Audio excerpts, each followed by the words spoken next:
Welcome to the John Grdina classroom, where transformation and inspiration come to life. I'm your host, John Grdina, bringing you over 20 years of experience as a coach, teacher, athletic director, and transformation coach. See, my journey is deeply rooted in the core values of my family, my faith, and freedom.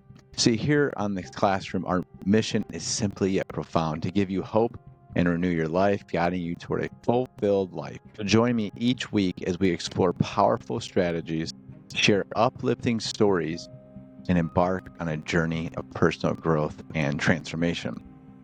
Well, today's episode is all about shifting our mindset from consuming, owning, from scarcity to abundance, and from self-interest to generational impact. See, we'll dig into why owning stocks, crypto, and property isn't just smart, it's biblical. Plus, why building wealth isn't selfish when it's tied to serving others. So let's jump in. So, what really is the difference between ownership versus consumerism? So, let's go in Hello Story, which I always like to start off with. So, imagine two people. Person A spends every paycheck on the latest gadgets, fast fashion, and takeout. They look rich but have $0 in assets, while person B lives below their means, invests in stocks, crypto, and some rental properties, and their money is working for them. So who's truly free? It's obvious, right? Person B. Ownership creates leverage. See, stocks and crypto grow over time. Real estate builds equity. Consumer goods depreciate the second you buy them. But here's the kicker: God designed us to be stewards, not just shoppers. Think of the parable of the talents. This is from Matthew 25:14 through 30. I highly recommend reading the whole chapter. So again, Matthew 25:14 through 30. So a master entrusts servants with talents, which is money, and two invest and double their funds, and they're praised by the master. The third buries his talent out of fear. He says to his master, I knew you to be a hard man, reaping where you have not sown, and gathering where you have not scattered seed. And I was afraid, and I hid my talent in the ground. Look, you have what is yours. But his Lord answered, You wicked and lazy servant. You knew that I reap where I have not sown, and gather where you have not scattered seed. So you ought to have deposited my money with the bankers, and at my coming I would have at least received back my own with interest. Verse 29 states it so clearly. For to everyone who has, more will be given, and he will have abundance. But from him who does not have, even what he has will be taken away. Cast this unprofitable servant into the darkness. There will be weeping and gnashing and teeth. So what's the lesson? God rewards faithful stewardship. Hoarding or wasting resources is not the plan. See, this story is to remind us not only of the financial things that we should do to compound interest, to serve more resources, but also with our talents. Think of today one thing that you are just burying in the ground of a talent you have. And you may say to yourself, well, I don't have any talents. That's a lie, number one. So, what is the talent that you have that you do or have done in the past where you lose track of time, you enjoy what you're doing, and you're not using that talent right now? So, I'm challenging you. Think about it, reflect on it, and start acting on it right now. Don't let up. Don't let your talents go to the grave. Be another person who didn't use your time and talents wisely. All right, part two, providing for your family. So biblical, right? So if we think about it, let's go back to the Bible in Proverbs 13:22. A good person leaves inheritance for their children and their children's children. So let's unpack that a little bit. Investing is not about you. It's about breaking the cycles of lack. Imagine this, your grandkids starting life debt-free because you bought land decades ago. Your family having a safety net if a crisis hits. But there's an even deeper layer. True freedom means you're not enslaved to debt or a paycheck. When you're financially secure, you can focus on purpose, like mentoring others, funding scholarships, or donating to a cause that you love. Seeing the real thing along my journey, and I've spoke about this recently in my podcast, is like when my father-in-law had his second stroke, it just magnified everything because when I talked to my mother-in-law, Sherry, she was talking about how they didn't do what they should have done earlier in their life, is not wait till retirement and save all this money and then go travel. Should have done it earlier. She told me if you could accumulate wealth early, go enjoy life with your family as soon as you can. So I'm teaching you lessons that I am being given wisdom to from a real situation in my life. And I'm not going to wait till my 60s to start being an adventurer with my family, an entrepreneur to help serve more people, to give to my church more. Those of you who go to church, what's the one thing that you're bound to do or supposed to do? Tithe, right? You're supposed to tithe. And my whole life, I've always felt in my heart that I always want to give more. And I feel like I can't, right? Because you're in debt or stressed out because you don't have enough money.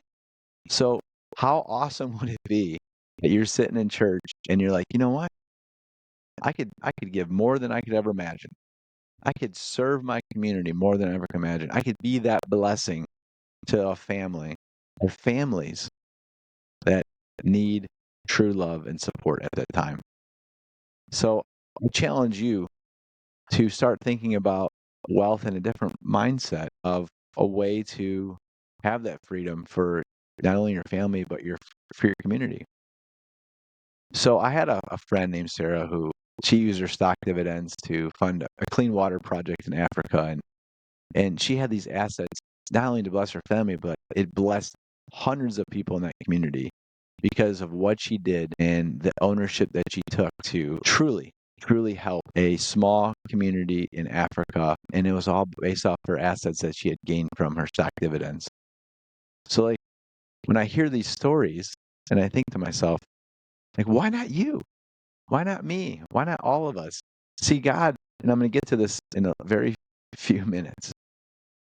God wants you to live in abundance. He doesn't want your eyes to be on money is the only thing. He wants your eyes to be on the prize, which is Jesus Christ. And first seek the kingdom first. So you have to establish that relationship with him, with your almighty Father. You have to. That's the first thing. Get in the Word. You guys, I'm like beating the drums. Get in the Word. Build that relationship. And just let God work. It's never a perfect process, but if you are in the process and taking action, then God's going to reveal things to you for your mission. And it may not be the entrepreneur. It may not be that one who gains large amounts of wealth. But I will tell you this. There's no better thing than when your family asks for money or asks for help or support or your community, and you could go do that. And there's other ways besides money or resources, but your time. Like how much of us are actually going out in our time and serving instead of consuming, right? Let's take some ownership. And that's what this podcast is about. Let's take ownership, not just stocks and crypto. And that's very important along this journey, like I said, but let's take ownership and our responsibility to our family and our community and our loved ones. So part 3 is, again, serving others through generosity. So here's the truth. See, I just mentioned wealth isn't evil. Love of wealth is. That's from 1 Timothy 6:10. See, when you build wisely, you get to be a river, not a reservoir. Let me say that one more time. When you build wealth wisely, you get to be a river of blessing, not a reservoir of lack.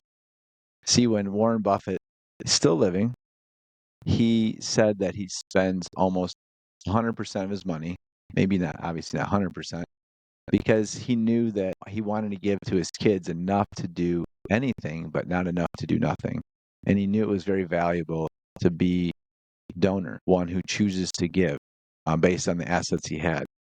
So we got to start thinking about how we can be better owners of our money and stewards of our faith to give and to mentor and to be just an individual who creates jobs for others as well. That could be a possibility for you. So that's fulfillment. You're not just leaving a will, you're leaving a legacy. And the more that we become owners of our mission in life, the more that we could truly go out and serve people to the fullest of our capacity for the kingdom. So let me get practical here for a second, okay? Let's talk about strategies for consuming knowledge to build wealth. Well, the number one thing I learned lately of reading books is learners are earners. So read a book like The Richest Man in Babylon. It's literally based off the Proverbs. Okay. So start small, like even $50 a month in an ETF or in crypto or in a stock could help. Lastly, give, like tithe, donate, volunteer your time.